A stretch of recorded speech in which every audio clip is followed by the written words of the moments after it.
E nessa noite, amados, eu quero falar, né, dentro do tema família. Família, eu acredito, né? Eu costumo dizer assim que família é algo que ninguém tem acreditado nos dias de hoje, de verdade, de fato. Igreja também é algo que as pessoas estão desacreditando, infelizmente. Mas eu gostaria de trazer à luz da palavra o exemplo de uma família do qual nós não devemos seguir, né? Eu acredito assim que, assim como eu me encontrei com os personagens dessa Bíblia, eu não vou... Assim, nós não vamos ler muito a palavra, eu vou discorrer toda a história para que possamos, assim, eu creio que Deus vai falar ao seu coração, amém? Assim como Ele falou com o meu. Eu quero que você abra a sua Bíblia no livro de Gênesis, no capítulo 35.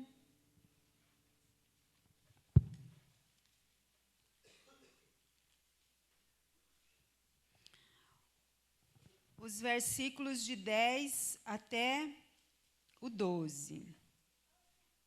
Gênesis 35, de 10 a 12. Se você tiver alguém aí, dá uma olhadinha no lado. Veja se tem alguém sem a Bíblia, dê uma carona para essa pessoa, não deixe ninguém sem Bíblia. Todos acharam, amém? E diz a palavra do Senhor: disse-lhe Deus, o teu nome é Jacó, já não te chamarás Jacó, porém Israel será o teu nome. E lhe chamou Israel. Disse-lhe mais: eu sou o Deus Todo-Poderoso, sê fecundo e multiplica-te.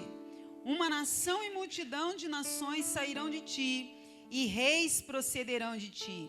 A terra que dei a Abraão e a Isaque, dar-te-ei a ti, e depois de ti a sua descendência. Amém. Feche seus olhos. Pai, nós bendizemos o Teu nome pela Tua palavra, por estarmos aqui nessa hora, nessa noite.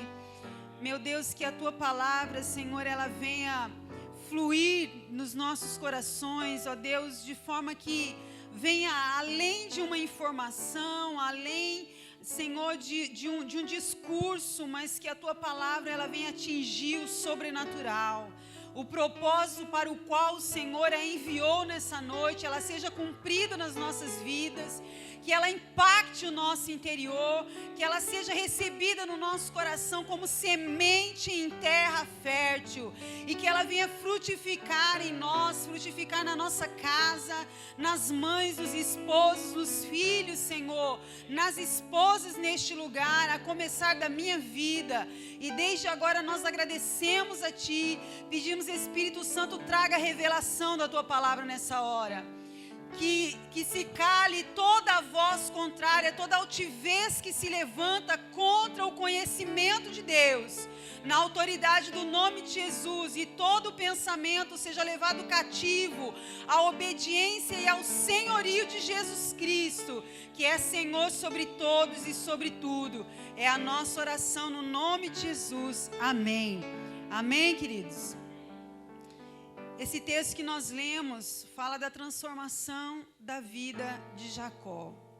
Mas antes de chegar nesse episódio, o tema dessa pregação que eu quero trazer para nós hoje, meditarmos, se chama família disfuncional. Né? Hoje fala-se muito sobre alimento funcional, né? Não sei quantos aqui já ouviram falar. E quando se fala de funcional é que cumpre uma função. Ele tem algo específico, uma função específica para realizar. E o que seria uma família disfuncional? A família disfuncional é aquela família que está inadequada para suprir as necessidades. Seja os filhos não estão suprindo, seja os pais não estão suprindo, seja marido, seja esposa, né?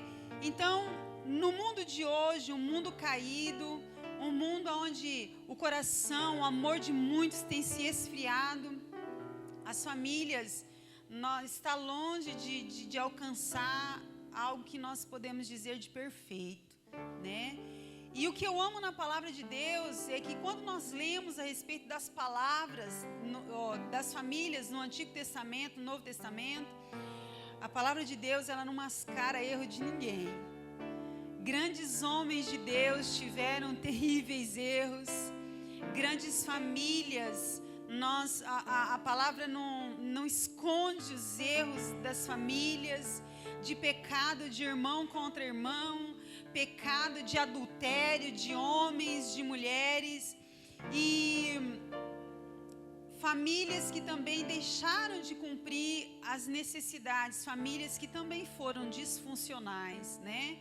E cada família ela tem as suas necessidades básicas, necessidades físicas, ou seja, de alimento, de abrigo, de roupa, né?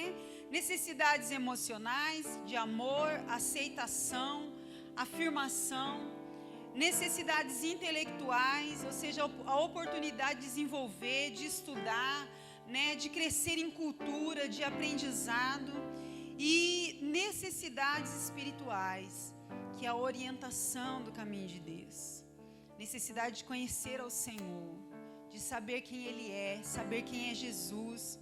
E uma família disfuncional é aquela que não vem a atender a essas necessidades, ou uma delas, ou talvez todas elas, deixam de atender, né? E eu quero trazer nessa noite o exemplo da família de Isaac e de Rebeca. E nós vamos discorrer aí na história desse casal, né? Eu não sei quantos aqui sabem da história de Isaac. Isaac foi filho de Abraão, Abraão já velho, já idoso. Ele pediu para que o seu servo fosse buscar uma esposa para Isaac. Isaac, ele era o filho da promessa. Abraão teve Isaac já com seus 100 anos. E Deus cumpriu, e Deus tinha uma aliança com Abraão e disse: olha, de ti eu farei uma grande nação, né? De você vai proceder. E nasceu Isaac, e esse Isaac, então, ele se cresceu, ele casou-se com Rebeca, eles tiveram 2 filhos gêmeos, um chamado Esaú, outro chamado Jacó. Desde o ventre, a palavra fala que esses 2 bebês mexiam muito. E o Senhor trouxe uma palavra dizendo: olha, essas 2 crianças são 2 nações. Se você quiser ler na sua casa a história, está em Gênesis 25, tá? A partir do versículo 19, vai até o capítulo 28, 29. Você vai ler toda essa história que eu estou contando aqui, tá? E o Senhor vem e traz uma palavra: olha, só que o mais velho servirá ao mais moço. Porque na época o mais velho era chamado de primogênito. E o primogênito ele tinha direito ao dobro da herança em relação aos seus irmãos. E nasceram os filhos. Esaú nasceu primeiro. Esaú seria o primogênito de acordo com a lei. E logo em seguida nasceu Jacó. Um dia Esaú ele era caçador e ele estava caçando e não encontrou nada. E quando ele chega em casa, Jacó, ele já não era, os 2 irmãos eram muito diferentes. Jacó era um homem que gostava de estar com a mãe, ele gostava de cozinhar. E me chega Esaú com muita fome, e Jacó estava com um prato de alimento, e lhe faz uma proposta. Ele diz assim: olha, você está com fome, eu te vendo o meu prato de comida. Em troca você me dá o seu direito de primogenitura. E o que Esaú fez? Sem pensar, na hora da fome, ele disse: do que vai me valer isso nesse momento de fome? E ele trocou. Ele fez um acordo com o irmão, ele fez uma troca, e assim ele desprezou a palavra de Deus, porque o primogênito, na verdade, ele era consagrado ao Senhor. O primogênito da linhagem dos reis, ele era o sucessor do trono, era ele que se assentava no trono. Mas enfim, Esaú ele era mais querido pelo pai. A gente pode ver o retrato de uma família dividida. Esaú era o queridinho do papai, enquanto que Jacó, ele era mais amado pela mãe. Por quê? Porque Jacó gostava daquele filho que era caçador, que era macho, que ia pro mato e caçava os animais e matava e trazia sua caça. Jacó não, Jacó, a mãe gostava dele, porque ele tinha hábitos, ele era companheiro da mãe, ele estava na cozinha, e isso gerou muitos ciúmes entre esses dois irmãos. E essa casa, ela ficou dividida por conta disso. Isaac, até chega um ponto que Isaac, ele já estava idoso, ele estava cego por conta da idade, ele já não enxergava mais, ele não podia mais trabalhar, porém ele tinha uma riqueza. Ele estava prestes a morrer, e tanto Esaú quanto Jacó estavam de olho nessa riqueza, de olho nessa herança. Eu quero que você preste bastante atenção em alguns detalhes que eu vou falar a respeito dessa família. Talvez eu vou detalhar aqui coisas do que você vive hoje, ou detalhes daquilo que você viveu na sua casa, na sua infância.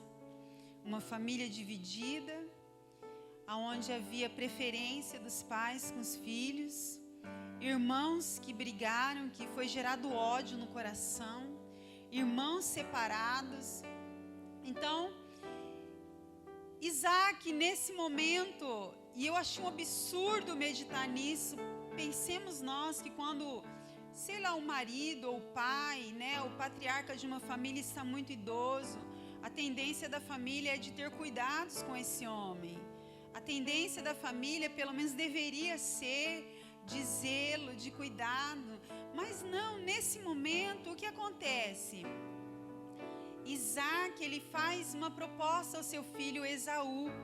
E ele diz assim, olha filho, você vai, caça um animal, você traz e faz um cozido para mim. E me serve, que depois que eu comer, eu vou te abençoar. Então, a gente pode ver aqui uma relação que eram de troca. Não era uma consequência de amor. Não era um pai, esse pai poderia simplesmente vir abençoar esse filho. Mas ele pediu algo em troca. Você me traz alguma coisa para comer que eu vou abençoar você. Por outro lado, eu vejo assim Esaú, ele tentando bajular o pai, porque ele sabia daquilo que ele tinha feito com o irmão. Na época, amados, não é igual hoje que a gente precisa assinar nota promissória para garantir que volta para fazer o pagamento e ainda assim não volta. Na época, a palavra dada valia muito. E se ele trocou o direito de primogenitura, ele trocou, estava trocado. E eu vejo aqui um filho, né, bajulando na esperança de receber a sua parte da herança. Rebeca, por outro lado, estava do lado de Jacó. Ela ouviu essa conversa, ela montou um esquema de mentira. Enquanto Esaú saiu para caçar, saiu para o mato, ela me chama Jacó e fala assim, olha filho, você é muito diferente do seu irmão. Seu irmão, ele é um pouco mais peludo que você. Mas assim, enquanto ele está lá fora, você vai fazer o seguinte, eu vou pegar aqui no quintal mesmo, eu vou pegar um animal, eu mesmo vou preparar para o seu pai do jeito que ele gosta e você leva lá. Ele falou, não, mãe, o meu pai, ele não enxerga, mas ele sente o cheiro.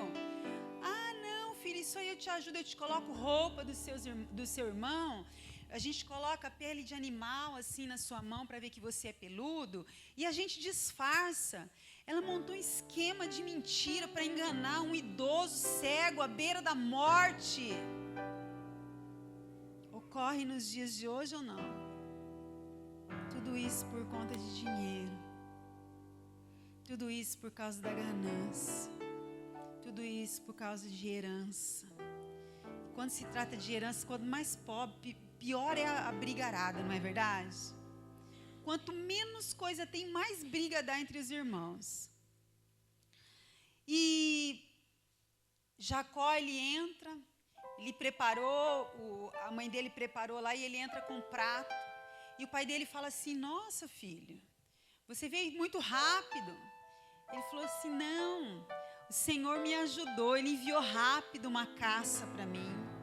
Então a gente vê todo um esquema mentiroso, de troca, de falsidade, totalmente disfuncional, ninguém valorizando ninguém, nem marido ou esposa desonrando, sabe? A esposa desonrando o marido, o filho do lado da mãe.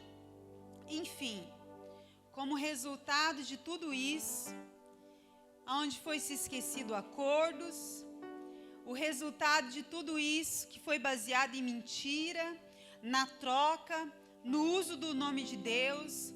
Quando Esaú volta, o seu ódio aumentou pelo seu irmão, porque ele entrou e ele disse: pai, aqui está o que o Senhor me pediu. Ele falou: não, já veio seu irmão e eu já o abençoei.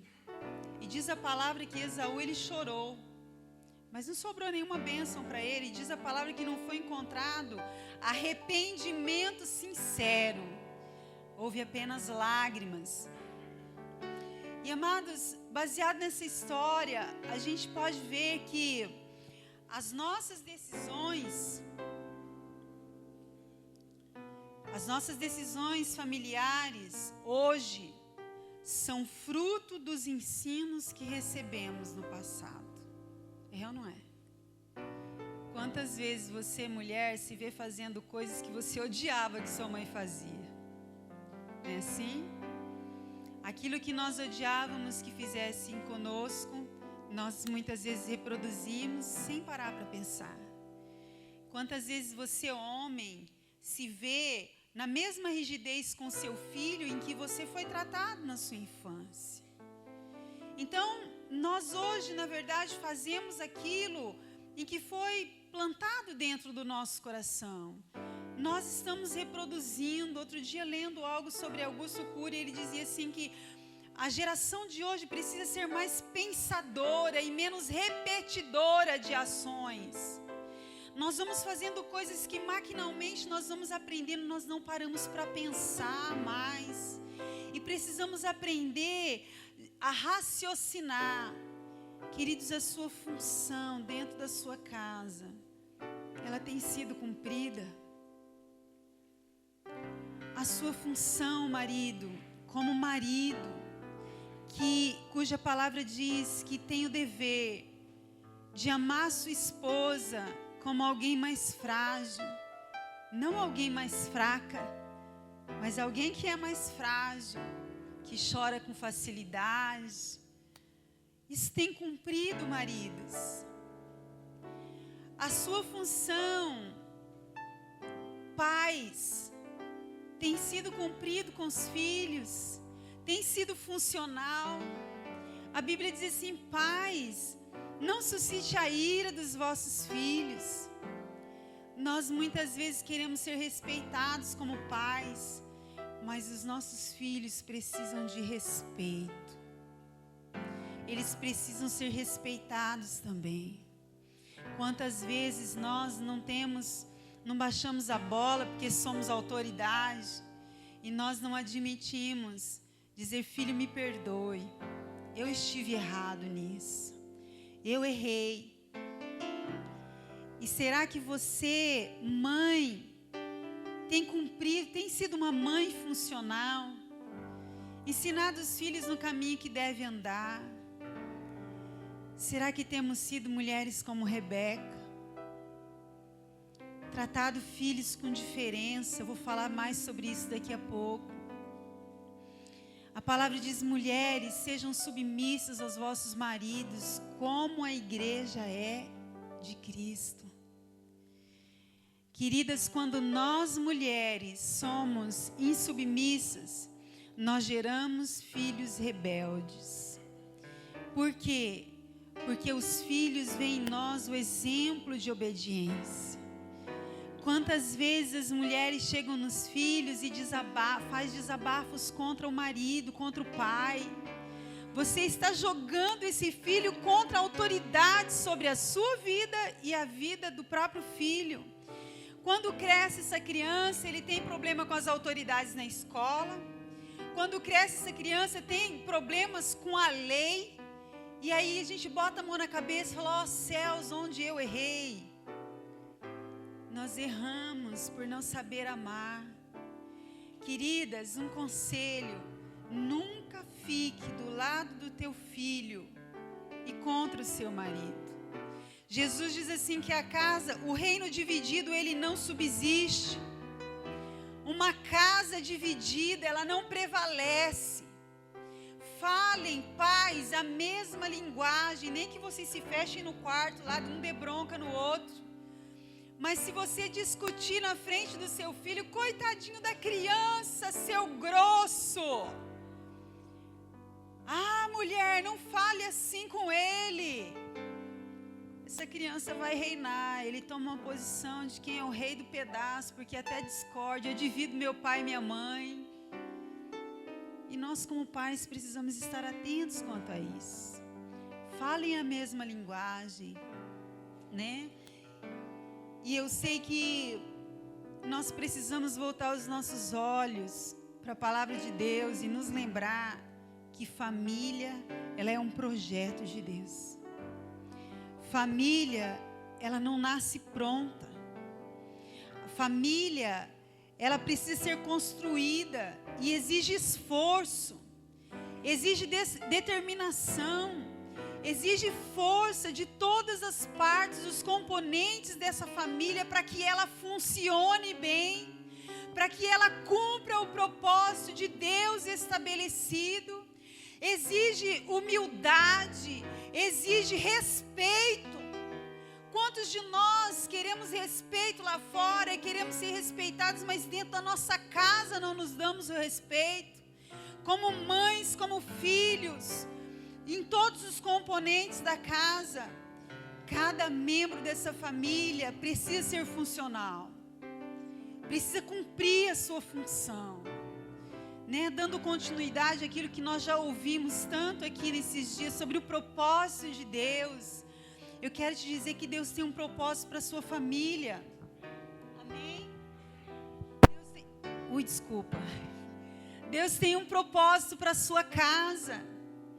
Você, filho, não nasceu dessa mulher por um acaso. Cumpra a sua função. Seja submisso aos seus pais, diz a palavra do Senhor. Talvez você pense assim, não, você não sabe a mãe que eu tenho. Eu não sei, mas Deus sabe.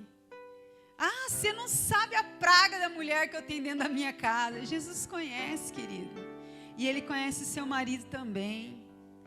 E Ele também sabe dos seus filhos. Mas Ele sabe de você.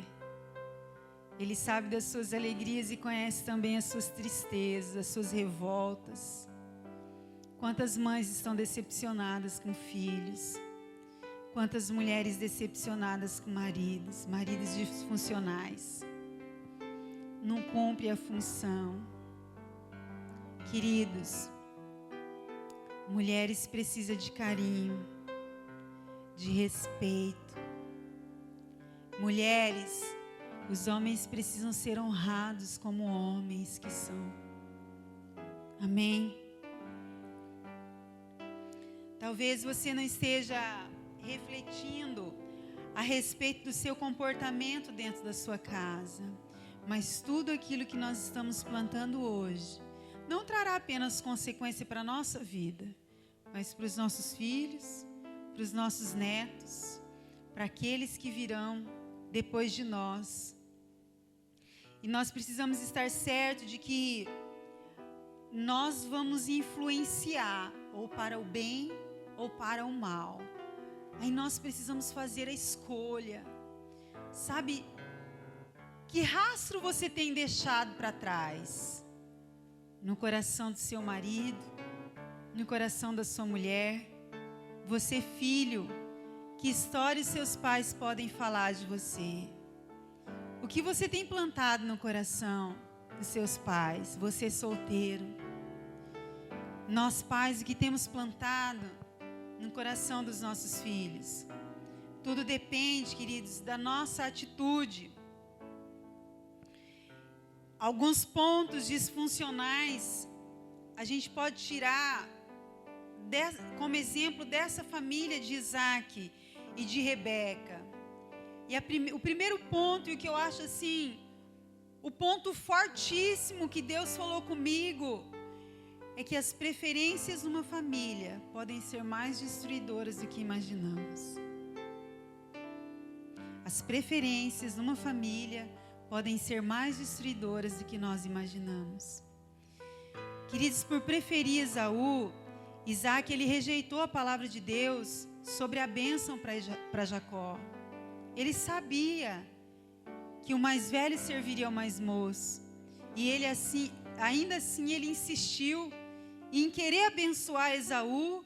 E ele ainda assim mandou Esaú, vai lá, traz uma caça para mim, que eu vou abençoar você. Por preferir Jacó, Rebeca ela não respeitou seu marido. Ela o enganou, com comida, vestindo seu filho. E amados, não são poucos os filhos que se sentem desprezados dentro de casa. Talvez você adulto passou por isso na sua casa, quando criança, no meio dos seus irmãos. Talvez você sabe o que é isso. Você já sentiu na pele. Talvez você não só sentiu na pele, como está perpetuando isso. Outro dia, eu atendi uma pessoa, uma mulher, e ela disse, olha, eu tenho problema com ciúmes, isso é muito forte em mim, é mais forte do que eu. E ela chorava e dizia, olha, eu não consigo controlar, eu odeio o celular do meu marido, eu tenho vontade de quebrar aquilo cada vez que alguém liga ou que uma mensagem chega. Eu me sinto ameaçada pelos amigos dele, companheiros de futebol, eu odeio que ele vai jogar futebol. E eu ali comecei a ministrar o coração dela, eu falei, vamos orar, vamos falar isso com Deus. E orando ali, eu disse para ela, pergunta para Deus onde isso começou. Qual foi a primeira vez que você se sentiu trocada? Qual foi a primeira vez que você teve o sentimento de desvalia, inferioridade, de competição? E ela se desabou em lágrimas, disse, eu sempre achei que a minha mãe gostasse mais da minha irmã. Aí estava a raiz do problema. E ela estava tendo problemas com o marido, por conta de uma raiz de rejeição. Então essa preferência dentro da família, ela deixa marcas muito profundas na autoestima do ser. A preferência dentro da família, ela influencia o comportamento se não for tratado para o resto da vida. Ela gera o sentimento de rejeição. Ela gera um sentimento de abandono. E como é que isso pode acontecer? Como é que alguém pode se sentir rejeitado? Amados, pouca dedicação na atenção, pouca dedicação no tempo, excesso de crítica, comparação com o filho do fulano, comparação com o irmão mais velho. Fulano sim é comportado, olha lá você. Olha as notas da Thaís, Carol, e olha as notas que você me apresenta. Não se faz isso, cada ser é especial. Cada ser é único. Se você foi tratado dessa forma, eu quero te dizer que Deus te olha como um ser singular, com potencialidades exclusivas que Ele plantou no seu coração, e que você não é mais um, e que você é capaz, e que você é único, e que você é amado por Deus. Aleluia! Amém! Não se compare com ninguém, porque nós podemos nos frustrar quando nos comparamos. Não rejeite ninguém. Não faça distinção entre filho e filho. Jamais diga ao seu filho, homem, olha, não seja como seu pai, que seu pai não passa de um banana. Porque o homem, de acordo com a palavra, ele é a autoridade do lar, ele é o cabeça. O homem da casa, ele é visto como autoridade, a mulher, ela é a figura de amor. Estamos cumprindo a nossa função. Estamos sendo famílias funcionais.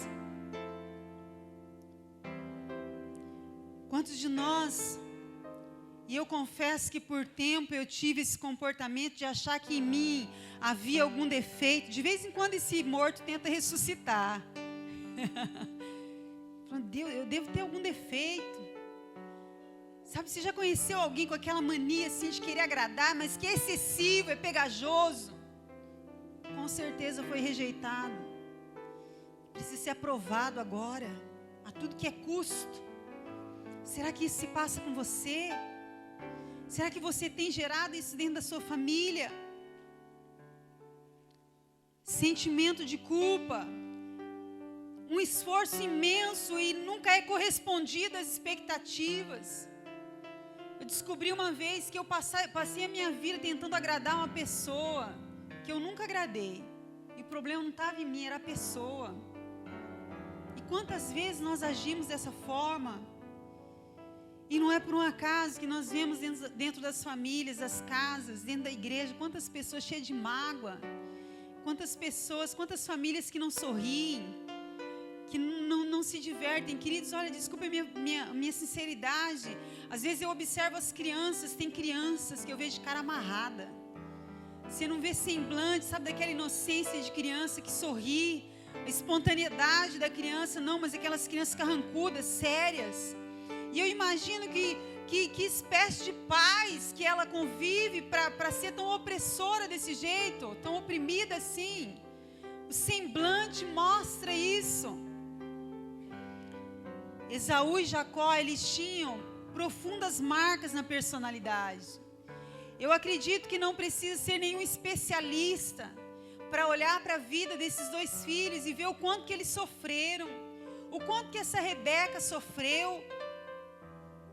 O segundo ponto que nós podemos observar nessa história de uma família disfuncional, a forma como você estabelece a cumplicidade na sua casa define o comportamento do futuro dos seus filhos. O que é cumplicidade? Cumplicidade é apoio, cumplicidade é aceitação, é amizade, cumplicidade é convivência, é amizade, sem perder o respeito, mas amizade. Você tem amizade com seus filhos? Como tem sido essa cumplicidade? A relação de Isaac com Rebeca, a gente pode ver um pouquinho antes desse episódio que eu relatei, que a relação desse casal não era tão saudável assim. Numa situação, eles foram para uma viagem, Isaac simplesmente olhou para sua esposa, por causa dos seus interesses próprios, e para defender a sua imagem, para defender a ele mesmo, ele foi extremamente egoísta. Ele disse à sua esposa: olha, nós vamos chegar naquele lugar e nós vamos dizer lá que nós somos irmãos. Ou seja, foi um homem que plantou um relacionamento de mentira dentro da sua casa. Mas lá na frente, a própria esposa o enganou. Então mentira era algo que fazia parte. O filho o enganou. Sem contar a história de Jacó, que foi acompanhada de mentiras e mentiras, de engano e de engano. Parece que veio de geração em geração. O próprio Abraão passou por essa mesma situação de mentir em relação à esposa. Ele deixou a sua esposa vulnerável, mentindo, não a protegendo como esposa, como o marido deve proteger a esposa. Ele mentia e ela confirmava como se essa mentira fosse verdade. E não foi difícil para Rebeca criar toda aquela situação de mentira. Um dia o cabeça, a autoridade do lar, ele entrou com mentira. Maridos, não mintam para suas esposas. Esposas, não mintam para os seus maridos. Que nós tenhamos dentro dos nossos lares um relacionamento de verdade. Filhos, não enganem os seus pais, a mentira é do diabo. Não engane os seus maridos, seja nas compras que você faz. Não engane os seus maridos, sabe, apoiar coisa errada de filho. Não, a mãe não vai contar para o pai.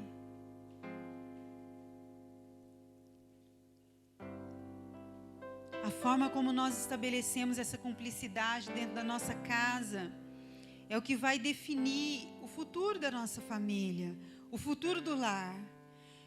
E nós precisamos nos lembrar que casamento, ele não é uma opção, não apenas uma opção, não apenas um estilo de vida.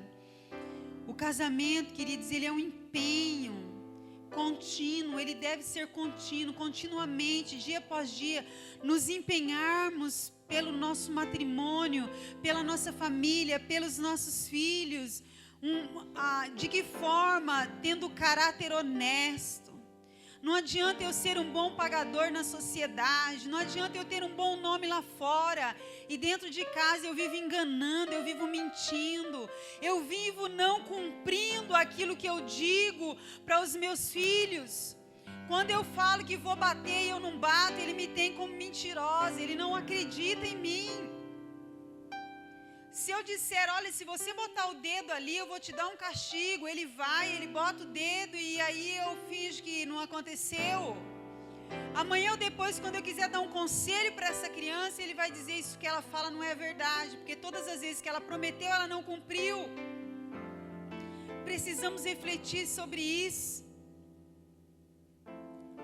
O casamento, ele não foi simplesmente o primeiro evento no qual Jesus realizou um milagre. O casamento foi o primeiro dos maiores milagres que o Senhor realizou após a criação. O que ele disse? E façamos o homem e a mulher conforme a nossa imagem e a nossa semelhança. Deus criou o casal. A relação de família, ela precisa ser construída tendo como base a fidelidade, nunca o egoísmo. Nós precisamos nos conscientizar, é uma palavra meio dura, né? É ter essa consciência de que nem sempre nós temos razão. Às vezes os filhos têm razão. Às vezes, infelizmente, meu marido tem razão. É assim ou não é? Às vezes, infelizmente, eu preciso baixar e falar, esposa, é verdade, você tem razão. E não há necessidade da gente, a mulher é perita nisso, né? Viu? Não te falei? Não precisa fazer isso. Mas precisamos ser humildes, ser menos egoístas. Precisamos ser verdadeiros. Verdadeiros com o cônjuge, verdadeiros com os filhos, verdadeiros com os nossos pais. E de que forma nós temos encarado isso? A palavra de Deus, ela é a verdade, e nós precisamos nos cingir da verdade. Nós precisamos estabelecer um padrão verdadeiro para a nossa casa. Falar a verdade, queridos, não significa ofender, porque muitas pessoas batem no peito e falam assim, que eu falo mesmo, que eu sou verdadeiro, eu sou sincero, e eu falo, não, falar a verdade... Existem maneiras de falar a verdade. Não precisamos ser agressivos. Não precisamos ser ofensivos quando vamos falar a verdade. Nós não precisamos virar para os nossos maridos e falar assim, seu porco, você deixa a toalha jogada em cima da cama todas as vezes, você é surdo, não aprende nunca. Ai, elas ficam todas sérias, né? Ninguém faz isso aqui, nem um marido, nem uma esposa reclama, né? Mas a gente pode chamar com carinho, eu não sei se vai resolver. Querido, quando você faz isso, sabe, você me atrapalha o andamento, o serviço da nossa casa. Maridos, o problema da sua esposa não é problema da sua esposa, é problema do casal. Esposas, o problema do desemprego ou da questão financeira do seu marido não é um problema do seu marido, é um problema nosso, porque a palavra diz que somos uma só carne. É nosso, é um problema da família, é a família que vive a situação, não é individualismo. Terceiro, o jeito como você trata a palavra e o nome de Deus é o que vai estabelecer a reverência e o temor dentro da tua casa. Nós podemos ver Isaac rejeitando a orientação de Deus. Nós podemos ver Esaú menosprezando o direito da primogenitura, vendendo por um prato de lentilhas. Nós podemos ver Esaú tendo ódio de Jacó, sendo que ele mesmo tinha desprezado. Nós podemos ver Jacó não tendo o menor constrangimento de usar o nome de Deus para o pai dele, falando: não, Deus me ajudou na caça. Como é que você tem tratado disso aqui dentro da sua casa? A palavra de Deus como base, como sinal de reverência, como sinal de temor, como um caminho onde nós devemos andar, nos firmar e não nos separar. A palavra de Deus. Como é, queridos, que nós temos lidado com a verdade? Não precisa nem falar de detalhes, a mentira de um, a mentira de Isaac, a mentira de Rebeca, a mentira... Gente, mentira em cima de mentira. Mágoas em cima de mágoas. Como é que nós temos lidado com a verdade dentro da nossa casa? Que caráter nós temos formado ou nós queremos formar dentro da nossa casa? Precisamos estabelecer um padrão de verdade. Queridos, e para concluir, eu sei que até agora nós levamos bastante paulada, né? Quanta coisa errada. A gente fala assim dessas coisas, a gente fala sorrindo para amenizar. Quantas coisas nós também temos cometido. Talvez você tenha se identificado nessa noite com Rebeca. Talvez você nessa noite tenha se identificado com a figura de Esaú. Seja na sua infância, ou seja hoje como filho. Talvez você esteja se identificando com o próprio Jacó. Ou com o próprio Isaac. Vendo a família só abusar de você. Um rastro de mentira que talvez você plantou no passado. Com quem você se identifica dessa casa? Mas eu quero dizer que há esperança. Deus, Ele usou essa família complicada para cumprir o propósito do Senhor. Para abençoar as nações. Deus cumpriu o propósito na família de Isaac, de Rebeca. Ele cumpriu o propósito que Ele disse para Abraão, e nasceu Isaac, e nasceu Jacó, e Ele cumpriu, queridos. E Ele pode fazer isso na sua casa também. Por isso, amados, acredite na família. Acredite no poder de Deus para realizar um milagre na sua casa, um milagre na sua família. Mas não pense assim: ó Deus, eu preciso de um milagre, uma transformação na vida do meu filho. Ó Deus, o Senhor precisa entrar com providência e transformar o meu marido. Que o milagre ocorra no meu coração. Que o mesmo desejo que eu tenho de ver minha filha transformada é o mesmo desejo que eu preciso ter de ser transformada como mãe. Que nós olhemos para dentro de nós nessa noite. Que nós vejamos se nós estamos cumprindo a nossa função, estamos sendo funcionais como famílias. Como tem sido, querido, na sua casa. Às vezes nós olhamos para a realidade da nossa casa, para a realidade à nossa volta, para a realidade da nossa família. Nós ficamos desanimados. Ei, mas Deus te trouxe aqui nessa noite para renovar as suas esperanças, para renovar as tuas forças, para te dizer: nem tudo está perdido. As famílias, Deus não espera de nós famílias com atestado de perfeição. Mas a palavra nos foi escrita, tudo aquilo que foi escrita, diz assim, que foi escrito no Antigo Testamento, para que a gente olhe, para que a gente veja os erros e para que nós não venhamos a cometer os mesmos erros. Caíram onde eles caíram, Deus cumpriu o propósito, amém, aleluia, mas o quanto que eles sofreram até que esse propósito fosse cumprido. Tudo bem, nós estamos aqui de passagem, mas nós podemos fazer dessa passagem algo que seja mais alegre. Nós podemos aproveitar a viagem até a gente chegar na nossa terra prometida, amém? Não precisa ser no meio de mágoas, não precisa ser no meio de divisão, de rejeição. Nós podemos cumprir o propósito de forma correta. Deus nos trouxe aqui nessa noite. Esse Jacó, que era o queridinho da mamãe. Só que ao mesmo tempo que ele era o queridinho da mamãe, ele era rejeitado pelo pai. Esse Jacó precisou fugir. Porque o irmão jurou ele de morte. Imagina ter que fugir de um irmão de sangue, irmão gêmeo. Ruth e Raquel. Imagina uma ter que fugir da outra, porque uma enganou a outra e uma está ameaçando a outra de morte. Jacó precisou fugir.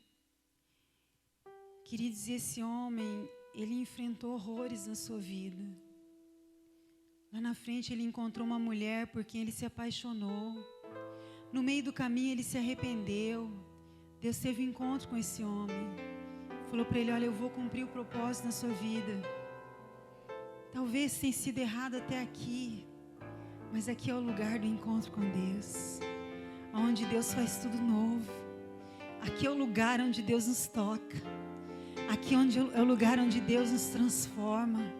Aqui é o lugar onde Deus tira a venda dos nossos olhos e nos mostra onde temos errado e nos traz quebrantamento e arrependimento. E eu sei que nesse lugar, esse homem, ele se apaixonou por uma mulher. Ele trabalhou por 7 anos por essa mulher. O seu sogro o enganou.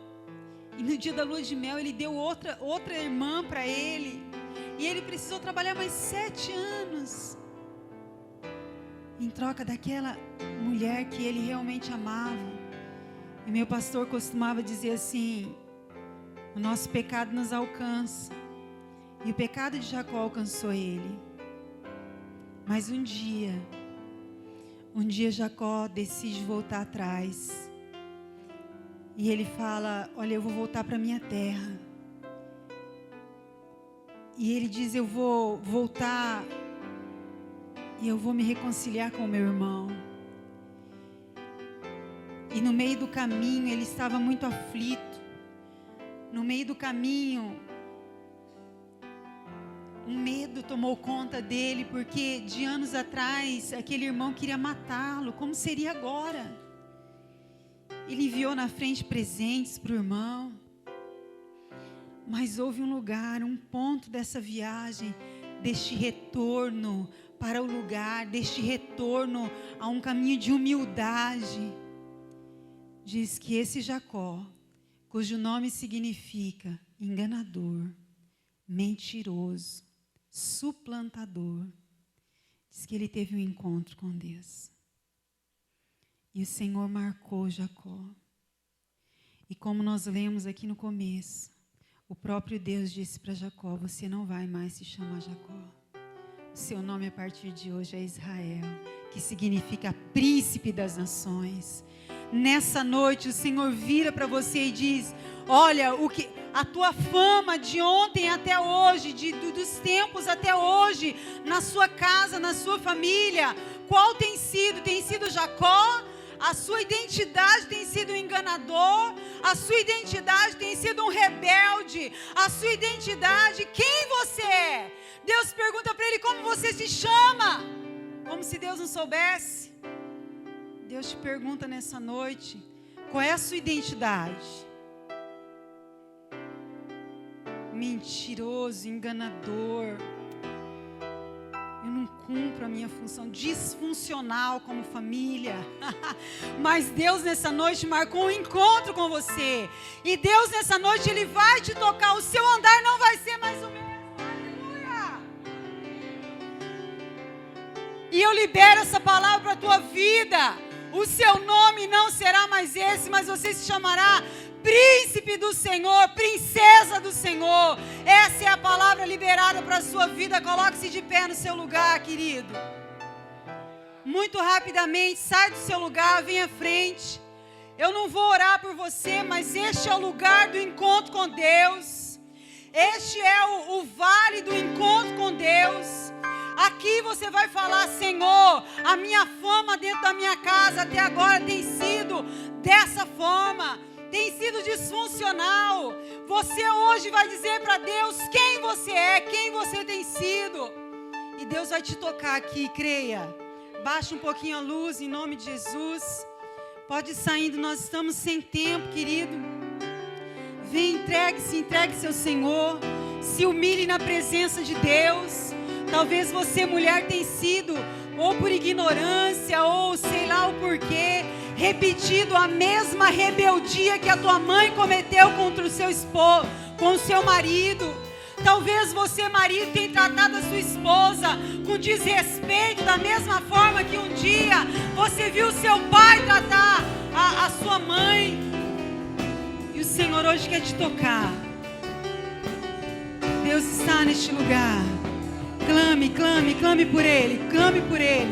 Consagre a sua casa, consagre os seus filhos. Talvez seja você, filho, que tem se sentido como Esaú. Você foi enganado pelo seu irmão e as feridas doem até o dia de hoje. Talvez você se sentiu rejeitado pelo seu pai, pela sua mãe. Vem entregar essa dor para o Senhor. Sai do seu lugar. Talvez você, filho, precise se arrepender da rebeldia, da desobediência. Às vezes o tempo já passou e hoje você já constituiu família. Mas o Senhor quer fazer um acerto. Ore ao Senhor. Ore a Deus nessa hora. Oh, Jesus. Quero consagrar meu lar a Ti, o nosso futuro para Te servir, com toda a minha força e entendimento, quero dedicar o meu lar a Ti.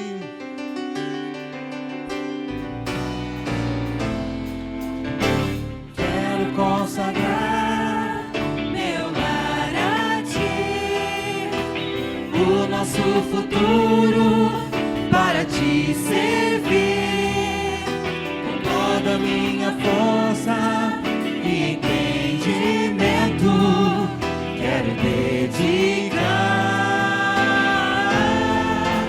o meu lar a Ti.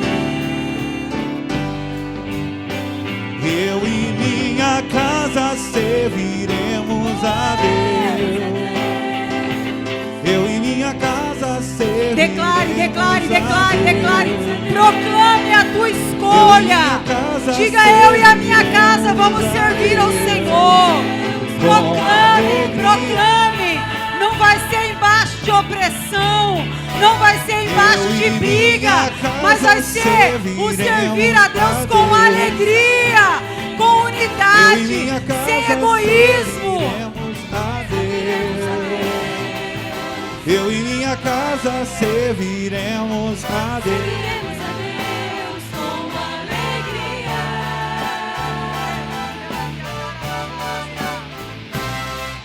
Será abençoada minha descendência. Aleluia! Frutificará a Tua presença. como um bom perfume. Meus filhos irão perfumar todas as nações. Canta esse pedaço de novo. Será abençoada. Aleluia. Será abençoada Aleluia. minha descendência. Declara isso. Frutificará. Vai frutificar a sua sua casa, a presença de Deus na sua com casa. bom perfume. Oh, Meus Deus. filhos irão perfumar. Glória a Jesus. Todas as nações. Eu e minha casa serviremos a Deus. Eu e minha casa serviremos a Deus. Eu e minha casa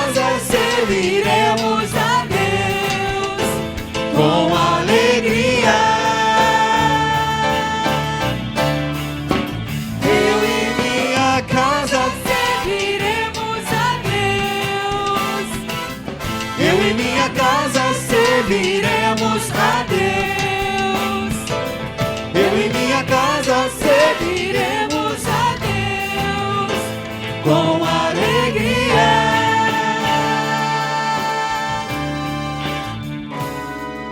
Talvez você tenha que chegar na sua casa, querido,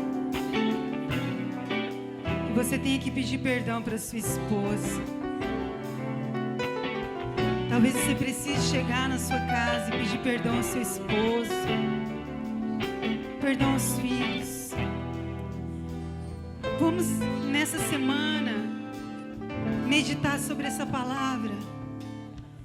Diga assim: mãe, como que eu posso melhor servir a Deus? Como eu posso ser funcional dentro dessa casa? Diga, esposa, vamos nos agarrar no Senhor. Diga, marido, vamos servir a Deus de fato e de verdade.